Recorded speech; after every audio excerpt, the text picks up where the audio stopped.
મહર્ષિ વાલ્મીકી વિરચિત રામાયણની કથાના પ્રસંગના આધારે આપણા સૌના વર્તમાન જીવનના જુદા જુદા પ્રશ્નો, એ પ્રશ્નોની ચર્ચા કરવાનો પ્રયત્ન ચાલી રહ્યો છે.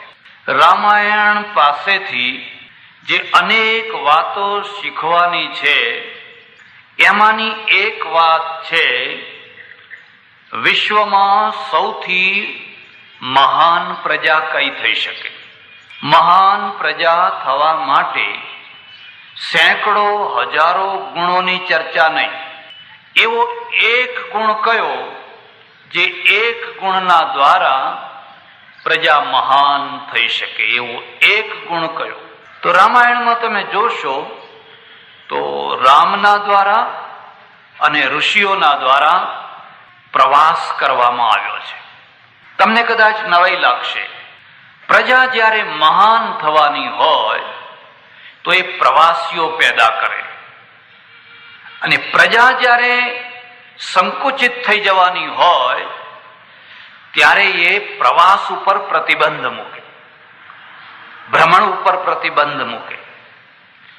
રામે ધાર્યું હોત તો ચિત્રકૂટની આજુબાજુમાં કોઈ અરણ્યમાં પર્ણકુટી બનાવીને 14 વર્ષનો ટાઈમ પાર કરી નાખ્યો હોય. રાક્ષસોના પ્રદેશમાં દૂર દૂર સુધી જવાની એમને જરૂર શું છે? શા માટે જાણી કરીને દૂર દૂરના પ્રદેશોમાં જાય છે?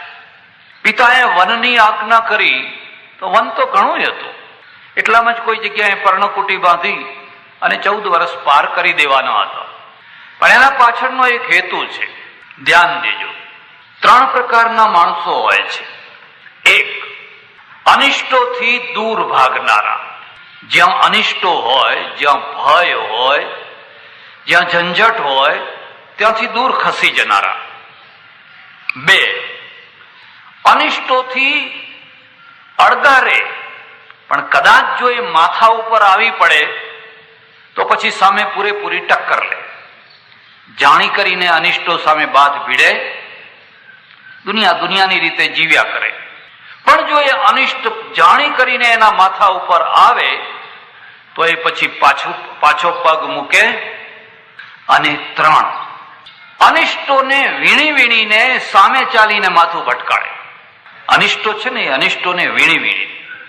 તમે જોજો, એવા કેટલાય માણસો હોય, માથામાં જુઓ પડી હોય, ઘરમાં જીવડા થઈ ગયા હોય તો થાય કઈ નહીં, લવર કરે, થોડીક વાર લવર કરીને પાછું જયારે કઈ કઈડે ત્યારે વળી લવર. એક આ પ્રકારના માણસો હોય. એક બીજા કયા પ્રકારના માણસો હોય કે જ્યારે ખંજવાળ આવે ત્યારે ત્યાંથી જૂને વીણી દે, પછી જૂને ફેંકી દે કે જે કંઈ કરવું હોય એ કરે, પછી બંધ. હજુ બીજી જુઓ ઘણી પડી છે. એક માણસ એવો હોય કે આખા માથામાંથી વીણીને એક પણ જૂને રહેવા દે.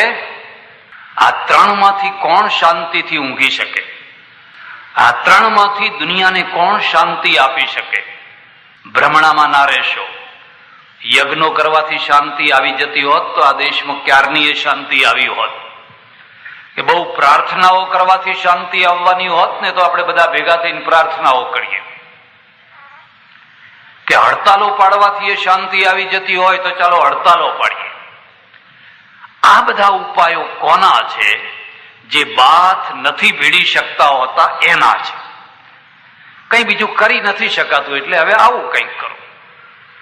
પણ જે સામે ટક્કર લઈ શકતા હોય છે એવા માણસોને આવા ઉપાયો કરવાની જરૂર રહેતી. રામે ધાર્યું હોત તો અરણ્યના કોઈ એકાદ ભાગમાં નજીકમાં મંદાકિનીના કિનારે પર્ણકુટી બનાવીને 14 વર્ષ પાર કરી શક્યા હોત. પણ એ જાણી કરીને જ્યાં ખૂબ રાક્ષસો રહેતા હતા, જ્યાં ભયંકર રાક્ષસો રહેતા હતા, એવા પ્રદેશમાં ગયા. કેમ? એક માણસ પોતાની જાતને શાંતિ આપતો હોય છે, અને એક માણસ હજારોને શાંતિ આપતો હોય છે, અને એક માણસ નથી પોતાની જાતને શાંતિ આપી શકતો કે નથી કોઈ બીજાને શાંતિ આપી શકતો. જે માણસ હજારોને શાંતિ આપી શકે એનો ઇતિહાસ લખાય. એટલે રામાયણ રચાઈ. રામાયણ એટલા માટે નથી રચાઈ કે રામ દશરથના પુત્ર હતા, પણ રામાયણ એટલા માટે રચાઈ કે એ વ્યક્તિએ હજારો માણસોને શાંતિ આપી. અને શાંતિ કોના દ્વારા આપી? ધનુષ બાણના દ્વારા. રામના ખભા ઉપર જ્યારે જુઓ ત્યારે ધનુષ બાણ હોય ને એટલે રાક્ષસો વચ્ચે રહી શક્યા, જીવી શક્યા, ગૌરવપૂર્વક રહી શક્યા. રામાયણ પાસેથી જો શીખવું હોય તો આ તત્વને તમે શીખજો. એટલે મૂળ વાત ઉપર આવો. પ્રજા મહાન ક્યારે બનતી હોય છે? પ્રવાસીઓ પેદા કરે. આપણે શું પેદા કરીએ છીએ? યાત્રાળુઓ પેદા કરીએ છીએ. યાત્રાળુ અને પ્રવાસી આ બંનેમાં બહુ મોટું અંતર છે. યાત્રાળુ દેવસ્થાનમાં જાય, દોડ કરતો જાય અને લે દેવ ચોખા જેમ તેમ કરીને ચોખા નાખ્યા ના નાખ્યા, માથું નમાવ્યું ના નમાવ્યું, અને વહેલી આવે લોજ. એ જમવાનું ક્યાં સારું મળે છે? પહેલેથી તપાસ કરી હોય, અહીંથી જ તપાસ કરી હોય કે અંબાજીમાં જમવાનું કઈ જગ્યાએ સારું મળે છે. આ યાત્રાળુ છે, એની જરૂર છે, પણ એ પ્રવાસી નથી. કેમ પ્રવાસી નથી? 50 વાર એને અંબાજીની પૂનમ ભરી હશે, દ્વારકાની પૂનમ ભરી હશે, ડાકોરની પૂનમ ભરી હશે, પણ અંબાજી વિશે કશું જાણતો નથી. દ્વારકાના ઇતિહાસની એને ખબર નથી, કશું જાણતો નથી. કેમ? લે દેવ ચોખા. પણ તું કંઈક જાણતો ખરો? આ મંદિરને સમજ, એના સ્થાપત્યને સમજ, એના શિલ્પને સમજ, એના ઇતિહાસને સમજ. કોણે બંધાવ્યું, ક્યારે બંધાવ્યું, શું બંધાવ્યું, એને રસ જ નથી. એને એક જ રસ છે કે પેલા પૂજારીને 5 રૂપિયા આપો પણ ગમે એમ કરીને દર્શન કરો. અને દર્શન કરો એટલે પછી સીધા લોજમાંથી બસમાં, અને બસમાંથી પાછા ઘેર પાછા. માથું અડધા ઊંઘતા, અડધા જાગતા, ઝોકા ખાતા, ડોલા ખાતા. યાત્રાળુ અને પ્રવાસીમાં શું મુદ્દાનો ભેદ છે? યાત્રાળુમાં શ્રદ્ધાની પ્રધાનતા છે અને પ્રવાસીમાં જિજ્ઞાસાની પ્રધાનતા છે. જે પ્રવાસી છે ને એ તો જાણવા નીકળ્યો છે, સમજવા નીકળ્યો છે. એમાં જિજ્ઞાસાની પ્રધાનતા છે. એટલે દરેક જગ્યાએ પૂછે છે, આવું કેમ, આ આમ કેમ, આ આમ કેમ, આ ઉમિયા માતાને આવું વાહન કેમ છે? કોઈ દાડો તમે પૂછ્યું? અંબા માતાને સિંહ કેમ છે? બહુચર માતાને કુકડો કેમ છે? અરે રોજ પૂનમ ભરવા જાઓ છો, કોઈ દિવસ તો પૂછો કે ભાઈ આ કુકડો કેમ છે? ના, એ તો કે હોય. કેમ? એનામાં જિજ્ઞાસાની પ્રધાનતા. અમે એકવાર યાત્રા ભ્રમણ કરતા રાજસ્થાનમાં ગયા, જેસલમેર, બાડમેર, કોઈ કાર્યક્રમ હતો, બહુ સારો કાર્યક્રમ હતો. સાથે 2-3 જૈન ભાઈઓ હતા. મને કે અહીંયા નકુડાજી છે અને નકુડાજીમાં અમારે દર્શન કરવા જવું છે. મેં કહ્યું ચાલો જઈએ. હિન્દુ ધર્મની એક બહુ મોટી વિશેષતા છે જે તમને ભાગ્યે જ બીજે જોવા મળશે. એક હિન્દુ કોઈ પણ દેવના આગળ માથું નમાવી શકે છે. મહાવીર સ્વામી હોય કે બુદ્ધ ભગવાન હોય કે રામદેવ પીર હોય કે કોઈ દરગાહ હોય, એને ગમે ત્યાં માથું નમાવવામાં કોઈ વાંધો આવતો. એનાથી એ હિન્દુ મટી નથી જતો. કેમ? કારણ કે ભગવદ્ ગીતામાં લખ્યું છે, અર્જુન યદ્યદ વિભૂતિ મત્સત્વમ શ્રીમધુર્જિત મેવવા તત્ત દેવાવ ગચ્છત્વમ મમ તેજોંશ સંભવમ. જ્યાં જે કોઈ જગ્યાએ તને કોઈ વિભૂતિના દર્શન થાય એ મારો અંશ છે એમ સમજીને તું પગે લાગજે. આપણે ધાર્મિક છીએ, કટ્ટર નથી. અને જ્યાં કટ્ટરતા નથી હોતી ને ત્યાં આપોઆપ ઉદારતા આવતી હોય છે. અને જ્યાં કટ્ટરતા હોય છે ત્યાં ઉદારતા નથી લાવી શકાતી હોતી. ત્યાં ધર્માંધતા આવતી હોય છે, જનૂન આવતું હોય છે. એટલે મેં કહ્યું ચાલો દર્શન કરવા જઈએ. નકુડાજી ગયા. બહુ સરસ જગ્યા છે. હું તમને ભલામણ કરું છું, કોઈ વાર ઈચ્છા થાય તો જજો. બધે દર્શન કરતા બધે ફર્યા. અને એક વાત તો આપણે સૌએ માનવી પડશે, મંદિરોની, ધર્મશાળાની, ભોજનાલયની જે વ્યવસ્થા વાણિયા કરી શકે છે એ આપણે કરી શકતા. બહુ સરસ વ્યવસ્થા કરે છે. પછી અમે બધે દર્શન કરતા ફરતા નીકળ્યા.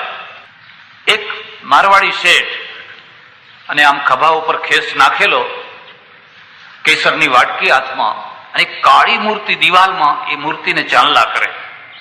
મેં મૂર્તિ જોઈ, મેં કહું આ મૂર્તિ આપણી છે, આમના દેવ નથી, આ આપણા દેવ છે. તો મેં શેઠને પૂછ્યું, મેં કહ્યું આ કયા ભગવાન છે? કે પતો કો નહીં, પતો કો નહીં, ખબર નથી એમ કે કયા ભગવાન. એટલે આ ખબર નથી ને કેટલા વર્ષોથી ચાંદલા કરે રાખે છે. કરે રાખો, કોક ને કોક તો હશે ને. કેમ? કારણ કે એમાં જિજ્ઞાસા નથી. અને યાત્રાળુ જયારે જિજ્ઞાસુ બને છે ત્યારે એની યાત્રા ધન્ય બને છે.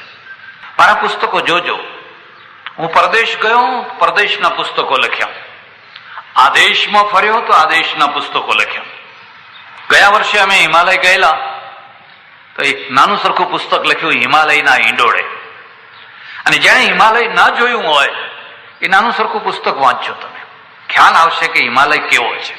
અને જ્યાં કોઈ ગુજરાતી ભાગ્યે જ ગયો હોય એવી કઠિનમાં કઠિન યાત્રા અમે કરી, અને એનું ભાથું લોકોને આપ્યું, પણ એક જિજ્ઞાસાથી. આપણા ત્યાં પહેલા બહુ જ પ્રવાસીઓ પેદા થયા, બહુ પ્રવાસીઓ પેદા, અને જ્યાં સુધી પ્રવાસીઓ હતા આર્ય પ્રજા મહાન હતી. આર્ય પ્રજાનો ડંકો આખા વિશ્વમાં વાગતો હતો.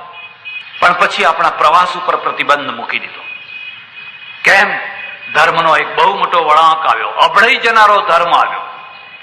પહેલા ધર્મ અભડાતો નહોતો, પહેલા ભગવાન અભડાતો નહોતો, પહેલા માણસો અભડાતા નહોતા, અને પછી અભડાઈ જનારો ધર્મ આવ્યો. અભડાઈ જનારા ધર્મે શું કહ્યું? આ પાણી પીવો તો અભડાઈ જાઓ, આ અનાજ ખાઓ તો અભડાઈ જાઓ, આના હાથનું ખાઓ તો અભડાઈ જાઓ, આના હાથનું પાણી પીવો તોય અભડાઈ જાઓ, આની પાસે બેસો તોય અભડાઈ જાઓ, આને અડો તોય અભડાઈ જાઓ. અભડાઈ જાઓ, અભડાઈ જાઓ, અભડાઈ જાઓ, બીજી વાત નહીં. અંગ્રેજો પાસેથી શીખજો. અંગ્રેજો આ દેશમાં આવ્યા, તમને ખબર છે એમની રસોઈ કોણ બનાવતું હતું? અંગ્રેજોની રસોઈ આપણા દેશના હરિજન ભાઈઓ બનાવતા હતા. એમના બબરચીઓ કોણ હતા? તપાસ કરજો, આ દેશના હરિજન ભાઈઓ. અને એમના હાથની રસોઈ એ લોકો જમે. અને છતાં અંગ્રેજ કોઈ અભડાયો ખરો? માણસ ક્યારે અભડાય? અંગ્રેજ એક જજ હતો, એક કલેક્ટર હતો. કોની તાકાત એના બંગલા ઉપર પગ મૂકી શકે? કોની તાકાત એને લાંચ આપી શકે? કોની તાકાત એની પાસે ખોટું જજમેન્ટ લખાવી શકે? હતા કે નહીં? માણસ અભડાય ક્યારે? જ્યારે એ કર્તવ્ય ભ્રષ્ટ થાય ત્યારે. આપણે કર્તવ્ય ઉપર ભાર ના મૂક્યો. એટલે વિવેકાનંદે લખ્યું, આપણો બધો આખો ધર્મ પાણીયારામાં ચૂલામાં આવી ગયો. જેને પાણીયારું સાચવ્યું, જેને ચૂલો સાચવ્યો, એને ધર્મ સાચવી દીધો. બાકી બધું તમારે જે કરવું હોય એ કરો. એક મારવાડી શેઠ મને મળ્યા, મને કે દેખો स्वामीजी, हम गद्दी पे बैठते हैं ने तो हमको कोई पाप नहीं लगता है, गद्दी से नीचे उतरते हैं तब पाप लगता है.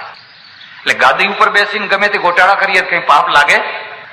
ગાદીથી નીચે ઉતરો પછી કઈ ના થાય. મેં કહ્યું ભાઈ આ તમે કયા શાસ્ત્રમાંથી શીખી લાવ્યા, ક્યાંથી જાણી લાવ્યા? નહીં કે અમારે પિતાજીને કહા हमको, એમના પિતાજી એમના, એમના પિતાજી એમને, એમના પિતાજી એમને. પેલી અંગ્રેજ પ્રજા આખી દુનિયા ઉપર કેમ ફરી વળી? એણે પ્રવાસીઓ પેદા કર્યા. જરા ઇતિહાસ તરફ દ્રષ્ટિ કરજો. 10મી શતાબ્દીથી 15મી શતાબ્દી સુધીનું જે યુરોપ છે એ નાવિકોનું યુરોપ છે. સમુદ્રની અંદર કેટલા વાસ્કોડી ગામા, કેટલા કોલંબસ આખો દરિયો ડખોડી રહ્યા છે 500 વર્ષ સુધી. એ ટાઈમે નકશા નહીં બનેલા, ખબર નહીં, હોકાયંત્ર નહીં નીકળેલું, માત્ર ધ્રુવ તારાના દ્વારા આ બધું થયેલું. અને એટલી મોટી સમુદ્રની અંદર એમણે આખો પુરુષાર્થ કર્યો. ગડબડ ના કરો, લાવ કરી દો, લાવ. વાસ્કોડી ગામા કે કોલંબસ એ પ્રજાની પહેલી આવૃત્તિ નથી, એ પ્રજાની 15મી કે 20મી આવૃત્તિ છે. એના પહેલા 15-20 પેઢી સુધીની પ્રજા દરિયો ડખોળતી હતી, દરિયો.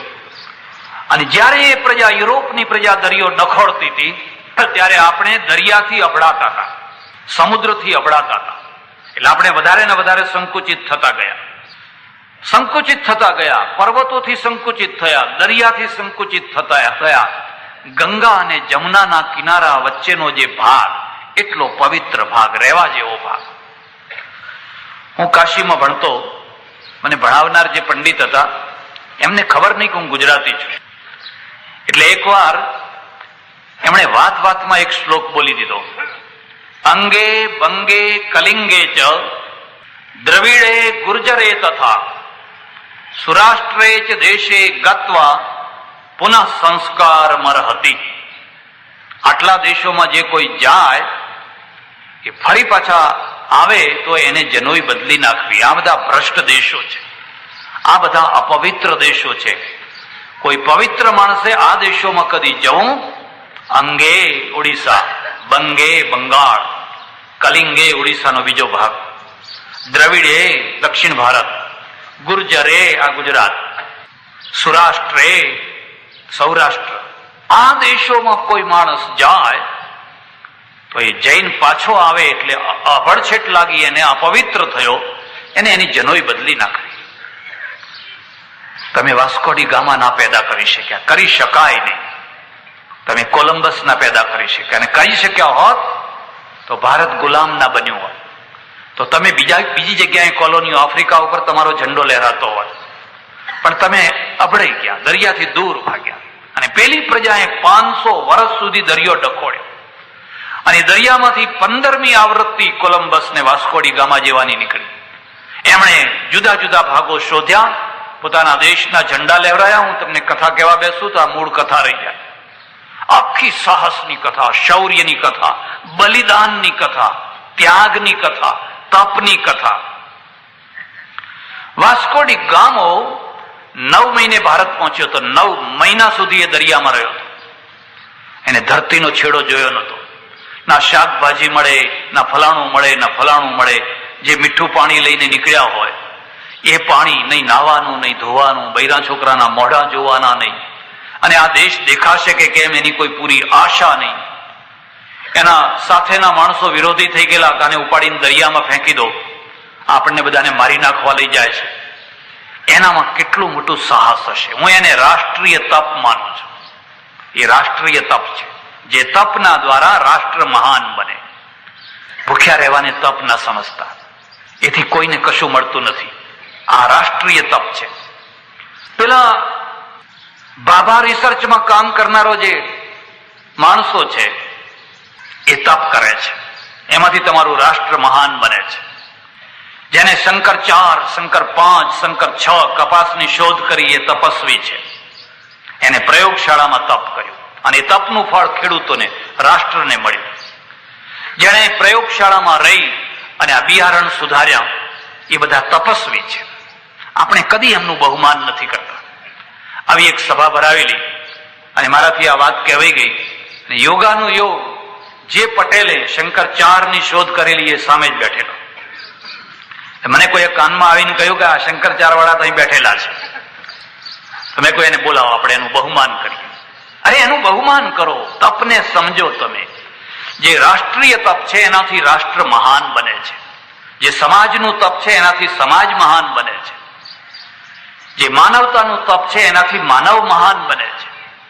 અંગ્રેજોએ બહુ મોટા પેદા કર્યા પ્રવાસીઓ. તમને ખબર હશે, ચાઇનામાંથી હુએન સાંગ આવ્યો, ઇત્સિંગ આવ્યો, ફાહિયાન આવ્યો. આખા હિન્દુકુશના પર્વતો પાર કરીને કેટલી તકલીફો ભોગવીને આવ્યો. આપણે જેમ પેલો ઉંદર ઘરમાં પેસી જાય, દરમાં પેસી જાય, એમ આપણે દરમાં પેસી ગયા. ભારતનું પતન અહીંથી થયું. તમે રામાયણને કયા સંદર્ભમાં જુઓ છો? રામ પ્રવાસે નીકળ્યા છે, બાકી ધારી હોત તો એક જગ્યાએ બેસી ગયા હોત. અને હું તમને એક ભલામણ કરું છું, 60, 70, 75 વર્ષ થાય એટલે ડોશી ડોહાને કે લો હવે યાત્રા કરવા જાઓ. હવે વાહ આવ્યો છે, હવે શું યાત્રા કરવાના, હવે શું યાત્રા કરવાના હતા? અમે એકવાર યાત્રા કરતા કરતા આગ્રા પહોંચ્યા, આખો ડબ્બો સાથે આગ્રા. એટલે લોકોએ પૂછ્યું કે આ કયું ધામ આવ્યું, અહીંયા કયા ભગવાન છે? મેં કહ્યું ભાઈ આ કોઈ ધામ નથી, અહીંયા તો તાજમહાલ છે. એક બાદશાહે એની બેગમની સ્મૃતિમાં અહીંયા એક સંગેમરમરનો એટલો આલીશાન મહેલ બનાવ્યો છે કે એને લોકો તાજમહેલ કહે છે, અને દુનિયાભરની પ્રજા એને જોવા આવે છે. દુનિયાના 7 આશ્ચર્યોમાં એ આશ્ચર્ય છે. એટલે કેટલાક લોકોએ કહ્યું કે અમારે મુસલમાનનું જોવું નથી, અમે તો સ્ટેશન ઉપર બેસી રહીશું. તમને નવાઈ લાગશે, સ્ટેશન ઉપર બેસી રહ્યા, એ જોવા ના આવે. કેમ? એ તો યાત્રાળુ છે, એ પ્રવાસી નથી, એમને જિજ્ઞાસા નથી. એ તો એમને જો કહ્યું હોત કે અહીં પેલા માતા છે ને અહીં પેલા માતા છે ને અહીં ફલાણા માતા છે તો બધા હોત. એમાંય અમે ઋષિકેશ પહોંચ્યા અને ત્યારે લક્ષ્મણ ઝૂલા પુલ હતો, આ બીજો પુલ બન્યો એ નતો. આખું પાર કરીને સ્વર્ગાશ્રમ ગયા. મને ઘણી વાર ગમ્મત કરવાની ઈચ્છા થાય. એ બધા રોડા પડેલા. એટલે મેં લોકોને કહ્યું કે અહીંયા એવું મહાત્મ્ય છે કે જે માણસ જેટલા રોડા ઉપર ચડાવે, એક ઉપર બીજું, બીજા ઉપર ત્રીજું, ઘેર એને એટલા માળનો બંગલો થાય. અને જે ડોહાઓ વળગ્યા ઉપર ચડાવવા માટે બધા કામ પડતા મૂકીને કોઈએ 3 ચડાવ્યા, પડી ગયો, કોઈને 4 ચડાવ્યા, કોઈએ 5 ચડાવ્યા, કોઈએ કઈ ચડાવ્યું, કોઈએ કઈ ચડાવ્યું, એમ બધા ચડાવી દે. જાત જાતના રોડા ચડાવી દીધા. કોઈએ કહ્યું કે મેં 5 ચડાવ્યા છે, કોઈએ કહ્યું મેં 6 ચડાવ્યા છે, કોઈએ કહ્યું મેં 7 ચડાવ્યા છે. માણસ યાત્રામાં જાય તો એની વૃત્તિ ક્યાં હોય છે? પ્રવાસી શું છે? પ્રવાસી અલગ વસ્તુ છે, યાત્રા અલગ વસ્તુ છે. રામ પ્રવાસે નીકળ્યા છે અને એટલે એક મુનિના આશ્રમમાં જાય છે, ઋષિઓના આશ્રમમાં જાય છે અને પૂછે છે કઈ તકલીફ છે? ઋષિ કહે છે બહુ દુઃખી છીએ, રાક્ષસો એટલા વધી ગયા છે, અમને બહુ દુઃખ આપે છે. અને આને ઐતિહાસિક પરિપ્રેક્ષ્યમાં જો તમારે જોવું હોય તો ઐતિહાસિક પરિપ્રેક્ષ્ય આ છે કે કાલે મેં થોડીક વાત કરેલી કે આર્ય પ્રજા, અનાર્ય પ્રજા અને દ્રવિડ પ્રજાનો જે સંધિકાળ છે, જે સમયમાં આ પ્રજાઓની સંધિ થઈ રહી છે, એ સમયમાં ખળભળાટ સ્વાભાવિક છે. અનાર્ય સંસ્કૃતિ અલગ હતી, દ્રવિડ સંસ્કૃતિ અલગ હતી, આર્ય સંસ્કૃતિ અલગ હતી. અને આ ત્રણેય સંસ્કૃતિઓ જયારે મેચ નથી થઈ શકતી ત્યારે આવી ટક્કરો થયા કરતી હતી. અને આવી ટક્કરોને જયારે આર્ય કવિ લખવા બેસે એટલે બીજાને રાક્ષસ બનાવી દીધા. પણ એ પ્રજા હતી. અત્રિ ઋષિના આશ્રમથી, અનસુયાની પાસેથી રામ, લક્ષ્મણ અને સીતાએ વિદાય માગી. બહુ સુંદર સમજવા જેવી વાત છે. અત્રિએ કહ્યું રામ હું તમને કંઈક ભેટ આપવા માંગુ છું, અને અનસુયાએ કહ્યું સીતા હું તને કંઈક ભેટ આપવા માંગુ છું. ઋષિ એટલે ભિખારી નહીં હો, બાવા નહીં સમજવાના. રાખ બાખ ચોડીને બેઠા છે કે દે જાઓ બેટા ઇધર રખ દો. ઋષિ એટલે કોણ છે? હું તમને બેયને ભેટ આપવા માંગુ છું. રામે કહ્યું શું ભેટ આપશો? હું તને એક ધનુષ બાણ આપવા માંગુ છું, હું તને એક એવું શસ્ત્ર આપવા માંગુ છું. આપણો ઋષિયુગ પૂરો થયો અને દેશની દુર્દશા બેસી ગઈ. ઋષિઓ શસ્ત્રો રાખે છે અને રાજકુમારોને શસ્ત્રો આપે છે. શસ્ત્ર વિનાનો ઋષિ નથી. હું તમને એક એવું ધનુષ બાણ સિદ્ધ કરેલું આપવા માંગુ છું કે જે તમે ગમે ત્યાં જાઓ તો એ હથિયાર તમારું પાછું નહીં પડે. એ રામને ધનુષ બાણ શસ્ત્ર ભેટ આપી. અને અનસુયા માતા છે, એમણે સીતાજીને એટલા સરસ વસ્ત્રો આપ્યા, સુંદરમાં સુંદર આભૂષણો આપ્યા. અને અનસુયા તો 80 વર્ષના વૃદ્ધ ડોશી છે. સીતાને કહે છે એમ નહીં, મારા દેખતા તું પહેર, હું તને આ આભૂષણોમાં જોવા માંગુ છું, હું તમને ભલામણ કરું છું. તમારા ઘેર કોઈ આવે, તમારા આંગણે કોઈ આવે, તમારો સંબંધી હોય, તમારો કુટુંબી હોય, તમારા ભાણેજા હોય, કોઈ મહાપુરુષ હોય, એને કઈ ને કઈ શક્તિ પ્રમાણે આપજો. તમારા પાછળ કોઈ એવી છાપ ના લગાવે કે તો લુખ્ખો માણસ છે, બસ આવું નામ તમારું ના પડવું જોઈએ. એને કઈ ને કઈ તમને એથી લાભ થશે, નુકસાન નહીં થાય. અને ખૂબ પગે લાગી આશીર્વાદ લઈ અને કહ્યું કે હવે અમે ક્યાં જઈએ? તો કે એક કામ કરો, તમે આગળ 2 ઋષિઓના આશ્રમ આવશે. એક શરભંગ ઋષિનો આશ્રમ છે અને એક કબંધ ઋષિનો આશ્રમ છે.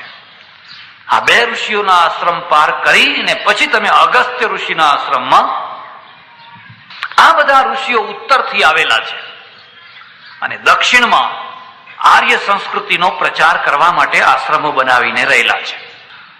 તમને ખબર નહીં હોય, નાગાલેન્ડમાં અંગ્રેજોના સમયમાં ખ્રિશ્ચાનિટીનો પ્રચાર કરવા માટે જે પાદરીઓ ગયા, 65 પાદરીઓને નાગા લોકોએ જીવતા મારી નાખ્યા. તો મનુષ્ય ભક્ષી પ્રજા હતી. એક જાય મારી નાખે, બીજો જાય મારી નાખે, ત્રીજો જાય મારી નાખે. 65 પાદરીઓને જીવતા મારી એમનું માંસ શેકીને ખાઈ ગયા. પણ આ જવાના બંધ ના થયા, જતા બંધ ના થયા. દર્પણ લઈ જાય, બાઇબલ લઈ જાય, ફલાણું લઈ જાય, કારણ કે એ તો બિલકુલ જંગલી પ્રજા હતી, પીછો ન છોડ્યો. એનું પરિણામ એ આવ્યું કે આખું નાગાલેન્ડ આજે ખ્રિસ્તી થઈ ગયું, બિલકુલ ખ્રિસ્તી. જ્યાં જુઓ ત્યાં બાઇબલ જ બાઇબલ, બાઇબલ જ બાઇબલ. ધર્મ પ્રચાર કરનારા આવા આપણા તરફથી કોઈ ન ગયું, કોઈ ન ગયું. કેમ? ભ્રષ્ટ દેશ હતો. એ દેશમાં જવાય નહીં, એ દેશનું પાણી ના પીવાય, એની પ્રજા હલકી. આપણે સંકુચિત થતા ગયા. હા, તમારો અર્જુન ગયો અને નાગકન્યા સાથે પરણ્યો. પરણ્યો કે નહીં? નાગકન્યા એટલે નાગણી નહીં હો. ઘણા લોકો એમ સમજે કે નાગકન્યા એટલે પેલી પાણીમાં, નહીં, એ નાગ જાતિ છે. નાગકન્યા સાથે પરણ્યો, એ તમારો ઊંચો કાળ હતો, ઉજ્જવળ કાળ હતો. અને તમારો ભીમ છે ને, એ ભીમે જ્યાં ગયા ત્યાં લગ્ન કર્યા, હિડમ્બા સાથે પરણ્યો. પરણ્યો કે નહીં? ને હિડમ્બા કોણ હતી? હિડમ્બા સાથે. જયારે ભીમની વાત આવતી હોય, હિડમ્બાની વાત આવતી હોય, મહાભારતની ચર્ચા ચાલતી હોય, લોકો બહુ ખુશ થાય કે અમારો ભીમ હિડમ્બાને પરણ્યો. અને તમારો ભીમ હિડમ્બા લઈ આવે તો ઘરમાં પેસવા દો ખરા. અરે પટેલનો દીકરો પટેલની કન્યા લઈ આવે તોય ના પેસવા. બ્રાહ્મણનો દીકરો બ્રાહ્મણની કન્યા લઈ આવે તોય ના પેસવા. કારણ કે પેટ સંકુચિત થઈ ગયું. પ્રજા જયારે હલકી થવાની હોય, એનું પતન થવાનું હોય, ત્યારે એનો રોટી વ્યવહાર અને બેટી વ્યવહાર સંકુચિત થઈ જાય. અને પ્રજા જયારે મહાન થવાની હોય, એટલે એનો રોટી વ્યવહાર વિશાળ થાય, એનો બેટી વ્યવહાર વિશાળ થાય. પ્રજા મહાન આપોઆપ થઈ જશે. એને સંકુચિત બનાવો, બસ પ્રજા મરી જવાય. ધર્મના દ્વારા પ્રજા મરે, સમાજના દ્વારા પ્રજા મરે, અને એના દ્વારા જેનો ઉદ્ધાર. ભીમ હિડમ્બા લઈ આવ્યો, એનો બબ્રુ વાહન થયો, અને આપણે ભાઈઓ બધા જય જયકાર કરીએ છીએ. પણ આપણો ભીમ જો બીજા ગોળમાંથી લાવે તો એને ઘરમાં પેસવા દેવાનો. અને જો તમારી હિડમ્બા બીજાને ત્યાં જાય તો આવી જ બન્યું જાય. એટલે તમે અહીંથી જજો અને અહીંથી શરભંગ ઋષિના આશ્રમે જજો. શરભંગ ઋષિ તમારા દર્શનની રાહ જોઈને બેઠા છે. દેવ થવાની તૈયારીમાં છે, કારણ એમને દેવ થવું નથી. એમની એક જ ઈચ્છા છે કે જે હજારોનો ઉદ્ધાર કરનારો એવો રામ, હજારોને શાંતિ આપનાર એવા રામ, હજારોના ભયને દૂર કરનાર એવા રામ આવે અને એમના હું દર્શન કરું, પછી હું સ્વર્ગમાં જાઉં. રામ નીકળ્યા અને શરભંગ ઋષિના આશ્રમે પહોંચ્યા. હવે બન્યું એવું કે શરભંગ ઋષિના આશ્રમે પહોંચવાની તૈયારીમાં છે, ત્યાં ઉપરથી ઇન્દ્રનું વિમાન આવ્યું. આ રામાયણમાં લખ્યું. એટલે રામે કહ્યું આપણે ઉભા રહી જાઓ, હમણાં જવા જેવું નથી. એકની મુલાકાત ચાલતી હોય ત્યારે બીજા એ જવાય? માથા હલાવે પણ જાય ખરા. આ સાહેબો હોય ને બધા, એમની ઓફિસમાં એવી વ્યવસ્થા હોય કે એક મુલાકાત કરીને બહાર નીકળે પછી બીજાને જવા દેવાનું હોય. અહીં તો એકની ગમે એટલી ગંભીર વાત ચાલતી હોય તો બીજો જઈને તરત જ, એનું નામ અસભ્યતા કહેવાય, અસંસ્કાર કહેવાય. રામ, લક્ષ્મણ અને સીતા ત્રણેય ઉભા રહે. જ્યાં સુધી પેલી એમની મુલાકાત પૂરી ના થાય ત્યાં સુધી આપણાથી જવાય? આ વ્યવહાર છે. ઇન્દ્રને ખબર પડી ગઈ કે રામ આવી ગયા છે. એટલે ઇન્દ્રે કહ્યું કે હવે લાંબો ટાઈમ હું રોકઈશ નહીં, મારે હવે જલ્દીથી જતું રહેવું પડશે. કારણ કે આપણી જે વાત છે ને એ આ રામને ખબર ના પડવી જોઈએ. પછી લક્ષ્મણને મોકલ્યો. ઇન્દ્રના ગયા પછી કે રામ આવ્યા છે ને આપના દર્શન કરવા માંગે છે. ઋષિઓની એક બીજી વિશેષતા છે, ઋષિઓ અહંકારી નથી. એક ઋષિના ચરિત્રો તમે જોજો. અરે કે છે એ દર્શન કરવા નહીં, હું એમના દર્શન કરવા માંગુ છું, મારે એમના દર્શન કરવા છે. પછી શરભંગ ઋષિ સાથે ખૂબ દર્શન કર્યા, પ્રેમ કર્યો, ચર્ચા કરી, વાતો કરી, અને બધી વાતનો એક જ સાર હતો, રામ, અસુરો વધી ગયા છે, રાક્ષસો વધી ગયા છે, પ્રજા દુખી છે, ચારે તરફ લોકો ભયના માર્યા ભાગી રહ્યા છે, કોઈને શાંતિ નથી. એક શાંતિ સ્થાપો, બીજું કઈ નહીં. પછી સુતીક્ષ્ણના આશ્રમમાં ગયા અને ત્યાંથી પછી અગસ્ત્ય ઋષિના આશ્રમમાં ગયા. આ અગસ્ત્ય ઋષિ કોણ છે? દક્ષિણ ભારતમાં આર્ય સંસ્કૃતિનો સૌથી પહેલો પ્રચાર કરનારો આ ઋષિ છે. આર્યો જયારે વિંધ્યાચલથી ઉત્તરના ભાગમાં રહેતા હતા, અને બહુ લાંબી કથા, લાંબો ઇતિહાસ છે. તમને જો ભૂગોળમાં રસ હોય તો જોજો. આખું ઉત્તરનો પ્રદેશ અને દક્ષિણના પ્રદેશ વચ્ચે સમુદ્ર હતો, ગોંડવાના પ્રદેશ, અને આ બંને પ્રદેશો જુદા જુદા હતા. આખો દરિયો હતો, અને એ દરિયો જયારે ખસતો ખસતો આ પ્રદેશ ખસતો ખસતો જયારે ઉપર ચોંટી ગયો, મારે ત્યાં એક કેસેટ છે ભૂગોળની, અમેરિકાથી મગાવેલી. આજથી 10 લાખ વર્ષ પહેલા દુનિયાનો નકશો કેવો હતો, 20 કરોડ વર્ષ પહેલા કેવો હતો, 5 લાખ વર્ષ પછી કેવો હતો, 15,000 વર્ષ પહેલા કેવો હતો. ધીરે ધીરે ધીરે પૃથ્વી ખસતી ખસતી ખસતી ખસતી આવીને એકબીજાને ચોંટતી ગઈ. અને એના પ્રમાણ હું તમને બતાવું. એનું પ્રમાણ એ છે, કોઈ ટાઈમે આફ્રિકા અને ભારત બે એક હતા, દરિયો નતો વચ્ચે. પછી દરિયો આવ્યો અને બે ભાગ ખસી ગયા, એટલે સિંહ અહીં રહી ગયા, સિંહ ત્યાં રહી ગયા, બે જગ્યાએ સિંહ રહી ગયા. કાઠિયાવાડની જાફરાબાદી ભેંસો છે ને એ અને આફ્રિકાની ભેંસો એક જ વંશની છે.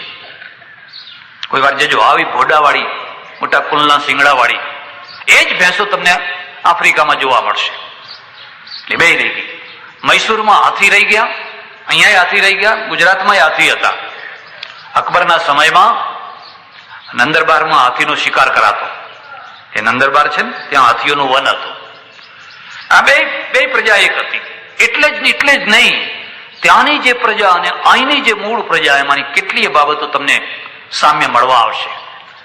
ખાસ કરીને મહારાષ્ટ્રની અટકો, મહારાષ્ટ્રની જે જૂની અટકો છે એ અટકો ને ત્યાંની અટકો તમે જોશો તો પણ કોણ છે? ન્યરેરે, અબોટે એવી અટકો છે. અહીં કોણ છે? હેગિસ્ટે, જાગુસ્ટે, ગોડબોલે આવી અટકો છે. એકારાંત. પણ આ તો રિસર્ચનો વિષય છે. હું તો તમને તમારી જિજ્ઞાસા જગાડવા માંગુ છું. તમે આમાં કંઈક ડૂબકી લગાવો, ખાલી એક ચપટી, એક નાની સરખી. અને ત્યારે જયારે આ ભાગ સંપર્કમાં થયો, હવે ઉત્તરની સંસ્કૃતિ દક્ષિણમાં મોકલવી છે. એટલે આર્ય પહેલો ઋષિ કોણ જશે જે આ દક્ષિણમાં જઈને પ્રચાર કરે? તો પહેલા ઋષિ જે ગયા એનું નામ અગસ્ત્ય ઋષિ છે. અને અગસ્ત્ય ઋષિએ આશ્રમ સ્થાપિત કરેલો, અને આ નવી પ્રજા જે એને આ કલ્ચર બધું ભણાવતા હતા. બહુ મહાન ઋષિ છે, બહુ મહાન ઋષિ છે. આપણે બધા ચમત્કારોનું નામ જ ધર્મ સમજી બેઠા. પેલા ઋષિએ શ્રાપ આપ્યો, પેલા ઋષિએ આમ કર્યું, પેલા ઋષિએ આમ નિર્માણ કર્યું. અરે એના પાછળનો આખો ઇતિહાસ સમજો. રામ, લક્ષ્મણ અને સીતા આ ત્રણેય જયારે અગસ્ત્ય ઋષિના આશ્રમમાં પહોંચ્યા, અગસ્ત્ય ઋષિ પોતાના આસન ઉપરથી ઉઠીને સામે આવ્યા. મહાપુરુષને માન ન હોય. રામ પગે લાગ્યા અને અગસ્ત્ય કહે છે, ના હો રામ, મારે તમારા દર્શન કરવા છે. તમે ક્ષત્રિય છો, હું બ્રાહ્મણ છું, પણ તમે કર્મના દ્વારા ઘણું મહાન કામ કરી રહ્યા છો. અને જે ઊંચું કામ કરતા હોય એ પૂજા સ્થાન છે. આ આપણું જૂનું કલ્ચર છે. પછી અગસ્ત્ય ઋષિને પૂછ્યું, મારે શું કરવું, કેમ કરવું, ક્યાં અમારે નિવાસ કરવો છે? એવું કહે છે કે લગભગ 10 વર્ષ સુધી એ ફર્યા આશ્રમોમાં, 10 વર્ષ સુધી. અગસ્ત્ય ઋષિએ કહ્યું, તમે એમ કરો, આગળ જાઓ દંડકારણ્ય, ગોદાવરીનો કિનારો, અને ત્યાં પંચવટી કરીને એક સુંદર જગ્યા છે જ્યાં 5 ઝાડ ભેગા થાય એને પંચવટી કહેવાય. યાદ કરવા હોય તો કરી લેજો. અશોક, પીપળો, આબળો, ઉદબ્બર, એક રહી ગયું. આવા 5 ઝાડ જ્યાં ભેગા થાય એને પંચવટી કહેવાય. ત્યાં જઈને તમે નિવાસ કરજો. રામ, લક્ષ્મણ અને સીતા ત્રણેય આવ્યા. ઉજ્જળ વિરાન પ્રદેશ, રાક્ષસો જ રાક્ષસો, અસુરો જ અસુરો, હાહાકાર હાહાકાર, બીજી વાત નહીં. રસ્તામાં એમને 2 મોટા રાક્ષસો મળ્યા. કે ભયંકર. અને એ રાક્ષસોની કથા જાણવા જેવી છે અને કલ્ચરના દ્વારા એને જાણવા જેવી છે. એકનું નામ છે વાતાપી અને બીજાનું નામ છે ઉલ્વલ. બે સગા ભાઈઓ છે. એમાં એકનું કામ છે બકરું થવું, બીજાનું કામ છે એનું હત્યા કરવી, એની રસોઈ બનાવવી, બ્રાહ્મણોને જમાડવી. તમે માનો કે ના માનો, તમે સ્વીકાર કરો કે ન કરો, ત્યારે પ્રજા માંસાહારી હતી. આમાં 1000 જગ્યાએ આવે, 1-2 જગ્યાએ નહીં, કેટલી જગ્યાએ આ વાત આવે છે. અમારે એની ચર્ચા નથી કરવી. અને પછી પેલો જે વાતાપી છે ને એ બૂમો પાડે એટલે પેલો અંદર ગયેલો જે એનો ભાઈ છે ને એ બકરાના શિંગડા મારી મારી પેટો ફાડી ફાડીને બહાર નીકળી જાય. એ 1000 બ્રાહ્મણો મારી નાખ્યા આ રીતે. આનો જે પૌરાણિક ભાગ છે એને તમે જતો કરો તો એના ઉપરથી એટલો સાર નીકળ્યો કે ત્યાં એવા 2 જબરજસ્ત રાક્ષસો રહેતા હતા જે બ્રાહ્મણોની હત્યા કરતા હતા, છળ કપટ કરીને બ્રાહ્મણોનો નાશ કરતા હતા. એટલો એનો સારાંશ નીકળી શકે. અને રામે જોયા કે આ બંને, આ અગસ્ત ઋષિએ જોયા કે આ તો બંને બહુ ભયંકર છે.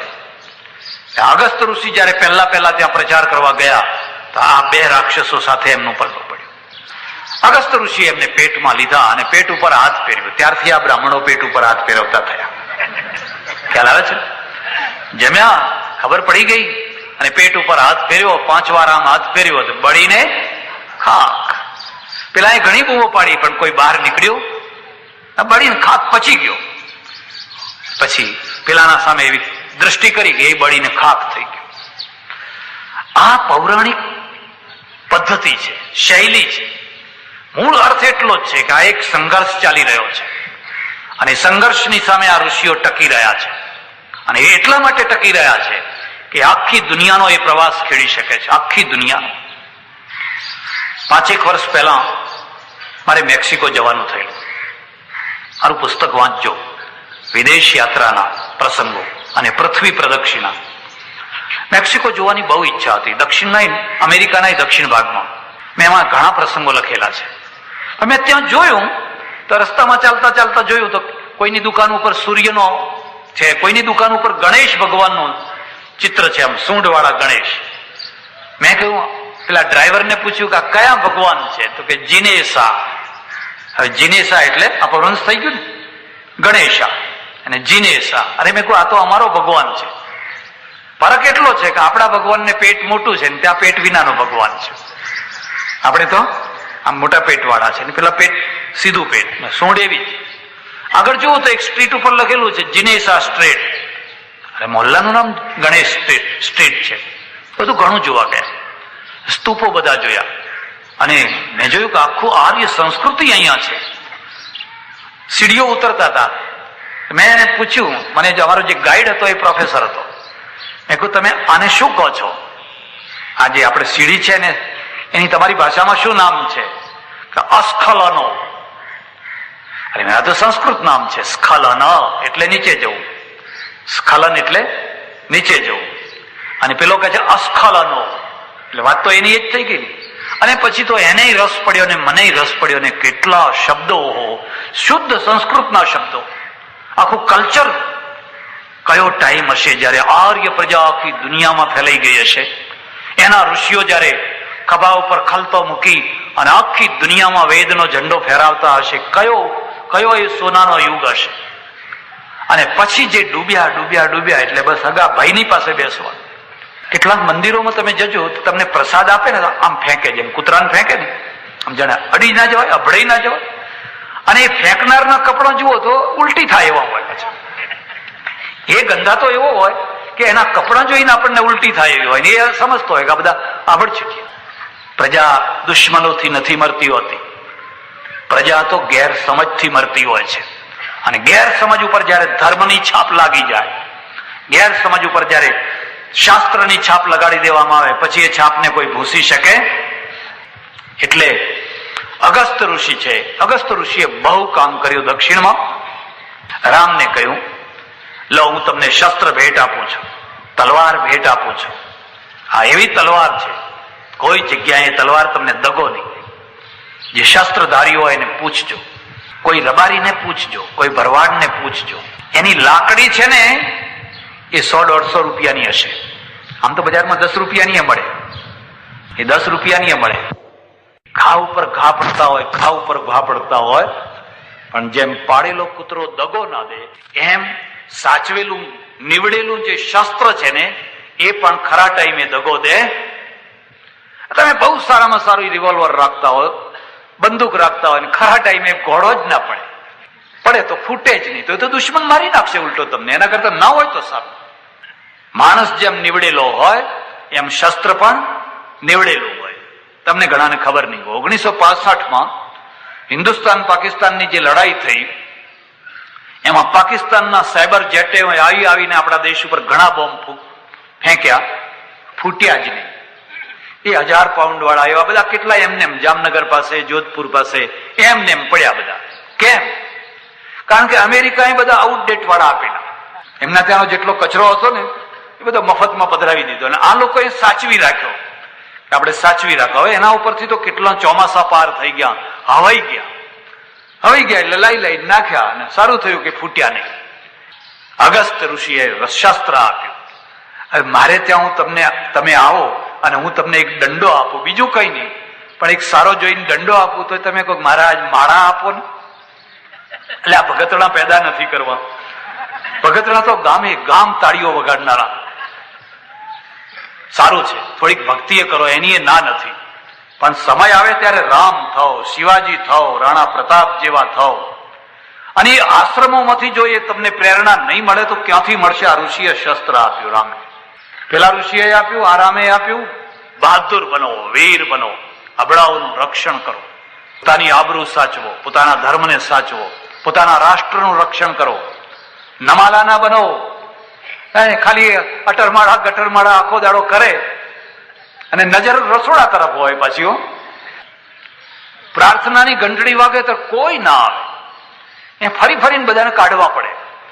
અને જમવાની ઘંટી કે ચાની ઘંટડી વાગે ત્યારે કોઈને બોલાવવા જ ના પડે. હવે આ તે ભક્તિ કહેવાય કે કહેવાય શું? એ ગમતું જ નથી, પ્રાર્થનામાં જવું જ નથી ગમતું. આમ જેમ હાકીને પેલા ઢોરા કાઢીએ ને એવી રીતે બધાને કાઢવા પડે. અને પણ તો કોઈ આયા પેલા ઘંટડી વાગ્યા પેલા બધા બેસી ગયા હોય, શ્રી રામ જય રામ જય જય. એક રાજા હતો, રાજા અને બહુ ભક્તિભાવ વાળો, બહુ ભગત. જયારે જુઓ ત્યારે ભક્તિમાં બેસી રહે. દીવાનને કામ સોંપી દીધેલું, તું રાજ ચલાવ, મારી ભક્તિમાં વિક્ષેપ ના કરીશ. એટલે દીવાને રાજ ચલાવવા માટે પછી રાજાએ વિચાર કર્યો કે એક કામ મારે કરવું છે. આપણા દેશમાં, આપણા રાજ્યમાં જેટલા ભગત હોય બધાનું મહેસૂલ માફ કરવો છે. દીવાને કહ્યું મહારાજ એવું ના થાય, બધાનું મહેસૂલ માફ નહીં કે ભગત પાસેથી મહેસૂલ ના લેવાય. એટલે દીવાને તો ઓર્ડર કરી દીધો, જેટલા ભગત હોય એ બધાનું મહેસૂલ માફ. અને પહેલા જમીનના મહેસૂલ સિવાય બીજી કોઈ આવક નહીં. પહેલા કે ઇન્કમ ટેક્સ ને સેલ ટેક્સ ને વેલ ટેક્સ ને ફલાણા ટેક્સ હતા જ નહીં. અને જ્યાં લોકોને ખબર પડી કે ભગતનું દેવું માફ, બધાએ ટીલા કરવા માંડ્યા. એક માણસો એ લાંબા ટીલા કરવા માંડ્યા, અને હાથમાં મંજીરા ને તંબુરો ને ખડતાલો ને ભજન મંડળીઓ બધી શરૂ થઈ ગઈ. એ જોતામાં દેવું ભરનાર, ટેક્સ ભરનાર કોઈ રહ્યો જ નહીં, કર ભરનાર, મહેસૂલ ભરનાર કોઈ રહ્યો, બધા ભગત. ખજાનો થઈ ગયો ખાલી. એટલે પેલા મંત્રીએ જઈને કહ્યું, મહારાજ તમે ભક્તિ કરો છો, આ ભગતોના દેવા બધા માફ કર્યા, ખજાનો ખાલી થઈ ગયો છે, પૈસોય નથી, પગાર કેવી રીતે ચૂકવવા? કે કેમ મહેસૂલ નથી આવતું? કે મહેસૂલ પહેલા આવતું હતું, પણ જ્યાં તમે કહ્યું કે ભક્તોના દેવા માફ, પેલા મહેસૂલ માફ, બધા ભગત થઈ ગયા છે. એ તો સારું એમ. અરે સારું તો ખરું, પણ આપની જો ઈચ્છા હોય તો હું એક નાટક કરું એમ કે કર. ત્યારે બધી મંડળીઓને બોલાવી, દેશ દેશાના બધા કાગળો લખ્યા, અને બધી મંડળીઓને કઈક ફલાણા દિવસે રાજાના મહેલમાં, રાજગઢીમાં બધી મંડળીઓ આવે, એમને જમણવાર છે, અને જેના ભજન સારા હશે એને રાજાના તરફથી સોનાનો હાર આપવાનો છે, એનું બહુમાન કરવાનું છે. હવે પછી કઈ બાકી રહે ખરા? ગામે ગામથી તુંબડા ને મંજીરા આમ ને આમ, અંદર જુઓ તો આંખો લાલ ઘૂમ હોય, પછી એકબીજાને જોઈને પછી જબરજસ્ત સ્પર્ધા હોય. એવી સ્પર્ધા હોય કે એકના હાથમાં માઇક આવ્યું હોય તો છોડે જ નહીં, બીજાને આપે છે. અને પેલું ભજન પૂરું થાય એના પહેલા તરત કડી ઉપાડી લે. પેલો રાહ જોઈને બેઠો હોય, આમ ડોળા કાઢતો, આમ આવવા દે, આમ માઇક પાસે આવવા દે, અને નવાઈ એ છે કે સૌથી જેનું ખરાબ ગળું હોય ને એ જ માઇક ના છોડતું હોય. તમારે ગળું સારું હોય ને તમે સારું ગાતા હોય ને લોકોને ગમતું હોય તો જણ બરાબર છે, પણ જેનું બેસુર હોય અને એ એવું માઇક પકડીને બેઠું હોય માણસ, એ માઇક છોડે જ નહીં. આ ભજન મંડળીઓ બધી પહોંચી તો રાજગઢી નાની પડી, એટલી ભીડ થઈ ગઈ અને બધી બેઠી બેઠી ધૂન મચાવે ને કોઈ આમ મંજીરા વગાડે ને કોઈના ગરદન આમ થાય, કોઈ કેળો આમ થાય ને કોઈ લીલા પહેરીને આવેલા ને કોઈ પીળા પહેરીને આવેલા ને કોઈ ભગવા પહેરીને આવેલા ને કોઈ જાત જાતના બધા, કોઈ એક તિલક કરેલું ને કોઈ દ્વાદશ તિલક કરેલા ને કોઈ કેટલાય કરેલા ને રૂપ તમે જુઓ તો આમ બરાબર ભજન મંડળ આવી ગઈ, કોઈ બાકી છે કે ના? પેલા પોલીસને કહ્યું દરવાજો બંધ કરી દે, દરવાજો બંધ કરાવી દીધો. અને મંત્રીએ પછી જાહેરાત કરી કે રાજાને પીડ ઉપડી છે. અને વૈદ્ય કહ્યું છે, રાજવૈદ્ય, કે કોઈ ભગતના ઘાણીમાં પીલીને એનું તેલ કાઢો અને તેલ જો રાજાના પેટ ઉપર ચોરવામાં આવે તો રાજાની પીડ મટે. ભાઈઓ, તમે તો કે પરમાર્થ માટે તમારો અવતાર છે, તમને સંસારમાં મોહ નથી, કોઈના ઉપર કોઈ સ્વાર્થ નથી, એટલે હવે બધા લાઈનસર થઈ જાઓ, એકે એકે કરીને બધાનું તેલ કાઢશું, એમાંથી જેનું તેલ મજરે આવે એનું તરત જ બધા એકબીજાના ચહેરા જોવા મળ્યા કે હે, એટલે આ જમવાનું તો તેલ કાઢવાનું છે. તે વરંડો ઊંચો હતો કૂદી કૂદીને નાઠા, દરવાજો બંધ હતો, કૂદી કૂદીને બધા નાઠા. એક ભગત રહી. પેલા દીવાને કહ્યું, અરે બધા નાસી ગયા, તું કેમ જતો નથી?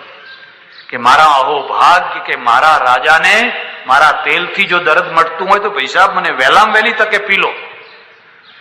મારે જીવીને હવે શું કરવું છે? માટે વહેલામાં વહેલી તકે મને ઘાણીએ લઈ જાઓ અને મને પી લો તો મારા રાજાનું દુઃખ મટે. રાજાને બોલાવીને કહ્યું, જો આખા રાજમાં એકલો જ ભગત છે, આનું દેવું, આનું મહેસૂલ માપ, અને પેલા બધાનું જેટલા વર્ષનું ચડ્યું હતું એટલું વસૂલ કરો અને એટલું ડબલ પાછું દંડમાં વસૂલ કરો, એટલે ખજાનો બધો. ઋષિ સંસ્કૃતિ યાદ રાખજો, ઋષિ કલ્ચર.